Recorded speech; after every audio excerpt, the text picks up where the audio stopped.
Assalamu alaikum wa rahmatullahi wa barakatuh. Tubalamusiza mwenna bannankyukakyuka n'abatayagala nkyukakyuka naye ng'omanyi nti Museveni byakola si bituufu. Nkusaba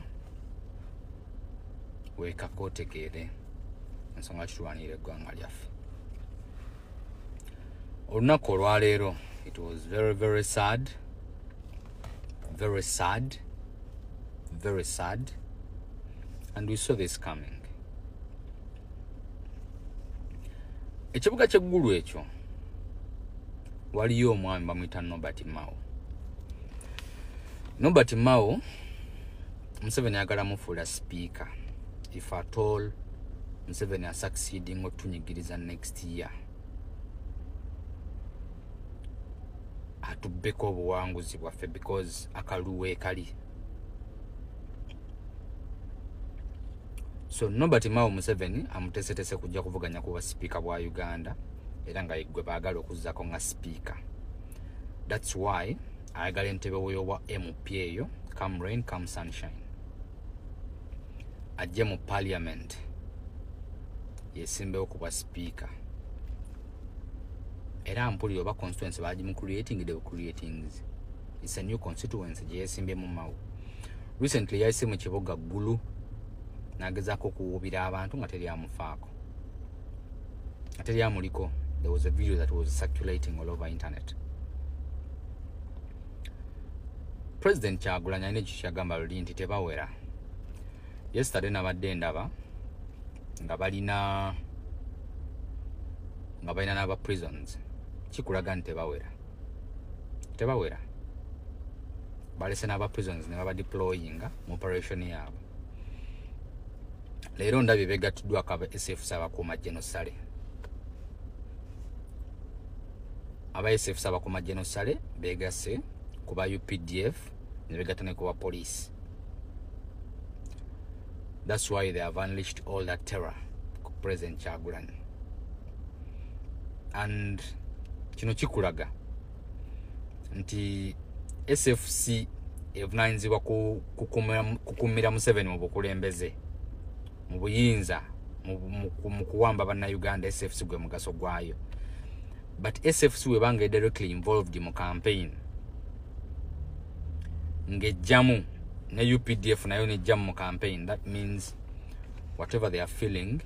it's serious heat. Akairo bakawulira. You know, tell muntu abeera free. You cannot be free until you are master of yourself. You cannot be free until you are master of yourself. No man is ever free until you are the master of yourself. Kati bana abasajja bamanyi nti people want to be the masters of themselves. People want to take back power. Bajja dizzy. And kyekibatiisa.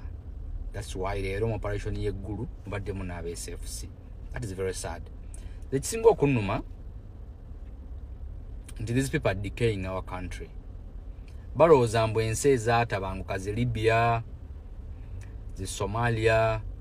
balowooza mbu zaakya lunaku lumu ne zitabanguka, ne zi boom, ne wabeerawo obubinja bw'enjawulo nti kati waliwo jjena afuga Tripoli, waliwo jjena omulala afuga Benghazi. Balowooza mbu byajja lunaku lumu. No, it was a series of events ez'okutyoboola abantu ezaaleetera bino. Oli ng'alowooza mbu ajja kera ku makya akuba abantu emiggo. I wonder, lwaki mujja n'ebimundu? Mujje na miggo. Because ne mujja n'emiggo tebagenda baddiza. Because President Kyagulanyi has always told us since day one that we are non-violent and has been emphasizing it to you guys that we are non-violent.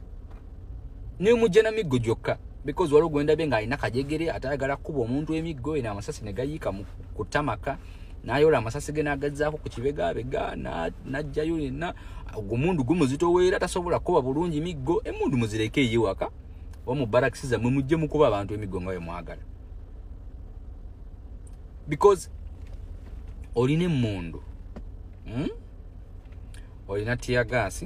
olina shield, olina helmet, olina ebiziyiza tear gas, ate gwosanze ng'akola omulimu gwe. RCC kibi ki ekiri mu bantu okwagala Bobi Wine okutambula naye mu kye bayita procession police abawagizi b'obweni bagikola ki bannayuganda kibabuze ekyo okusookera ddala tewali kye bakola poliisi naye poliisi kale kibi ki ekiri mu kwagalwa bobweni okumwagala one ffe tugamba oba abapoliisi bagamba ab'ebyokwerinda nti mukulu Kyagulanyi nga muganda wange bw'ayogedde nti bw'aba ava ekasangati ng'agenda bw'aba ava ekira ng'agenda ekasangati katugeze wagenda okuba obukuŋŋaana ab'ebyokwerinda bagamba nti bano abawagizi be abamwagala bagende bamulindire awali gazetted place oba awali gazetted area wagenda okusiŋŋaanibwa kankuwa ekyokulabirako mbadde wano ne honorable Ken Lukyamuz ng'angamba nti olwaleero alina olukuŋŋaana angambyewa kujoinus mundeba kujoinus webale nnyo kati era message eno nsaba abeesimbyewo bagitwale nti bw'obanga ova wano ng'ogenda okuba olukuŋŋaana nze nsaba abawagizi bo abakwagala ennyo bakulindira awo ate bamulindire nedda RDC bamulindireyo ate nga nejayita wali abantu anti wuliriza kakati banaba ajayita kati wuliriza ekyo tuzze tukiraba oyina eddembe eriwagira yonna gw'oyagala naye ate toyina ddembe limalawo ddembe lyabalala infact abatukulira ssemateeka ennyingo ey'anamusatu ereetawo limitations freedoms and rights nti erimitinga kati wano bogamba basanga mu kkubo ekkubo eryo lyolaba likozesa other road users omuntu asobola okuba ng'ali mu kutwala byamaguzi bye ali mu kubijja ekasangati abireeta enakasero mu katale okufuna ejjambe naye olwa enkuyanja y'abantu esazeeko oluguudo n'atasobola kuyitawo oluguudo olwo lwolaba lukozesa abantu abali ku emergency emotoka ya ambulance eva mu ddwaliro ekasana eruweero omuntu bamulifayinze emulago mu National Referral Hospital nga talina wagenda kuyita olwekyo ffe tubagamba era tubalambika nti ffe tetulina mbiriri ng'ab'ebyokwerinda tetulina mbiriri ku buli candidate yenna naye ekizibu kiri kwabo abalina embazuulu abatatambulira ku mateeka embazuulu kyeki abalina emitwe eminene abatasobola kutambulira ku biragiro na kuŋŋamizibwa tulaba incidences nyingi nga Bobi Wine bamuganye okuba wano olukuŋŋaana ne bamusindika munda eyo mu Sokolo naye otiya gasi n'anyookayo abawagizi ne babakuba so many times kakati ogwera gwe mutwe omunene era ezo zembazuulu okusookera ddala bw'ogoberera incidences zonna era mubaamu okusosonkereza nti poliisi ejja negamba bannange wano muyite wano oba kino temukikola ne wasigalamu incidences ez'abantu abamu naddala abawagizi ba National Unity Platform abasosonkereza oba abagala okulaga amaanyi mukulu Nyombe oli munnamawulire ovule jjo lyabalamu twakalaba akatambi nga owa poliisi agezaako okusendasenda abantu nti tebayingira mu luguudo n'ebirala owa bodaboda n'aveeri wamulaba ng'avuga nali nasalawo obutavaayo kwogera ku bizinesi ya muntu yenna kubanga manyi kyekitegeeza omuntu otandikawo bizinesi era n'ogiddukanya naye abantu abamu ebiseera ebisinga obungi mutunyigiriza ne mututeekamu emitima emikyamu ndabi mwana muwala ono yeeyise Jojo Furniture Workshop nga nkoze vidiyo nga bannayuganda babakubye bayiwa musaayi ng'abaana bangi babawambye bali mu makomero ewatali musango ng'abamu bangi bafudde ewatali musango gwonna abantu bano basobola okuvaayo ne batandika okusekera mu nsonga zino ez'abannayuganda mutunyikiriza era mutulowoozesa nti mmwe mu Uganda ndowooza gye mulimu ndala nnyo oba si ekyo mmwe muli mu kunyigiriza bannayuganda nga baakamala okukuba bannaffe okuli baddaani banjika emitwe baagyasizza tosobola kuvaayo n'obalaata bwoti nga bw'oseka bannayuganda bizinesi z'abantu bano muzimanyi era mmwe mubawagira omuntu bw'aba tasobola kulumirirwa munnayuganda owa bulijjo lwaki oba omuwagira lwaki oba ogenda ku bizinesi ye okumuwagira kubanga kitulowoozesa nti abantu baneeno ababali emabega mu bizinesi be bali mu kubeera nga batulugunya bannayuganda nga munnayuganda nalakoze vidiyo wano endala ng'omuntu ali mu kukaaba URA omusolo guli bubye mali y'abantu eremedde ku URA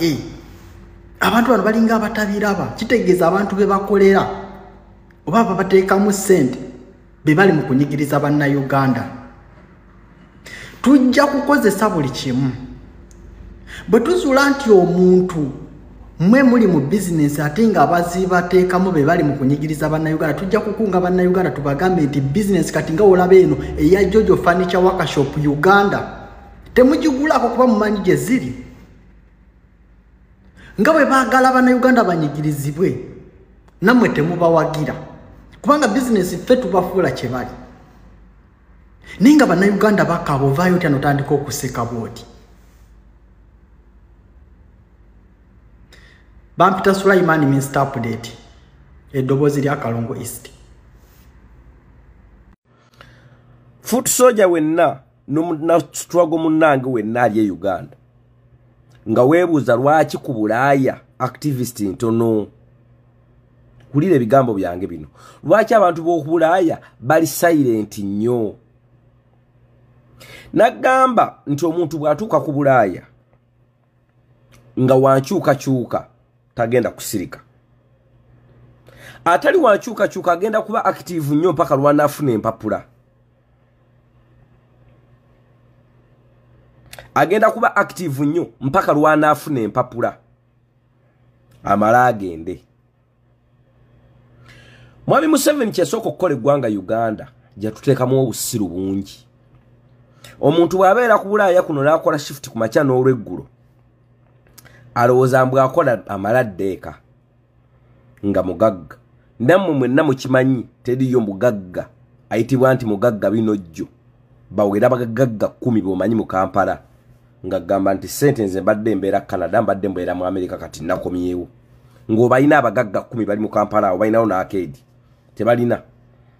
era bali Uganda abagagga baayo bali Uganda abeeno bagula bupoloti kuzimba obufaamu bagula bali wa kibuga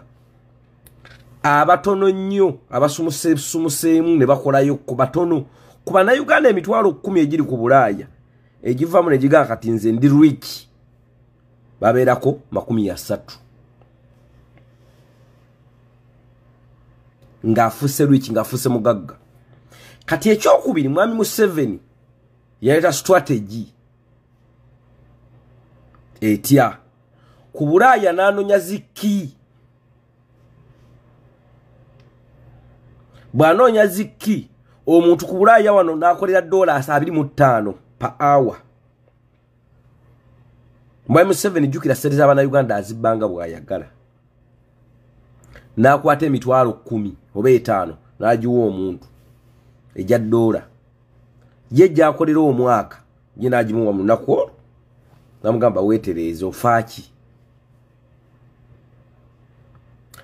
nze nina buli lisiti yonna nenge gye yatambula yonna n'omuzannyo bwe gubadde gutambula mu mawanga gye badde batera osisinkana abamu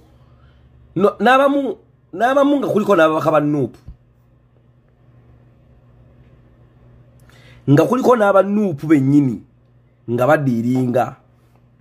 nga kuliko n'empuuga nga naye adiiringa ku kya diaspora katuwuliriza bulungi bonna Uganda struggle bw'oba oyimiridde okulwana making sure nti gwasevinga banno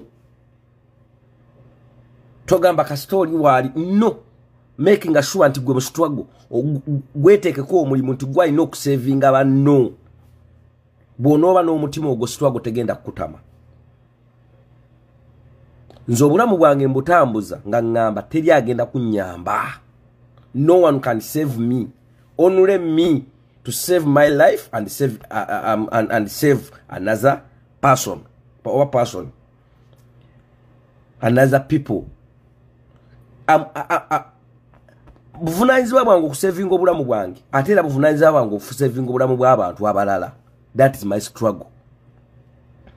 that's why nti n'olina baba muganda wange ne baba mama wange ne baba senga wange n'ava ku layini nze sigala ntambula nze mikwano mingi gyonna egintadde ginvuddeko nga baali bamanyi nti tujja kubeera mu comedy tubeere mu comedy sente ku Bulaaya kweziri era mwami Museveni yazireeta mpitirivu zayita mbalokole ne ziyita eno kweziri tuziraba tuzimanyi nze nzimanyi era ziri mu underground zitambula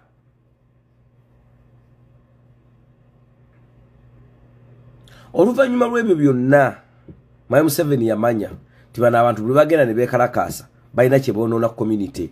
nti Canada bw'eba egenda kuyamba Uganda okutendeka ISO katugeze nga Canada egenda kuyamba ku Uganda okutendeka abasirikale ba ISO nga waliwo okwekalakaasa okutulaga ebigenda mu maaso mu Uganda nti abasirikale bamutendeka batta abantu Canada esobola okustopinga nti naye kino kakati baani wawe tuyinza okukwata muna Uganda yenna wuliriza gwali ku Bulaaya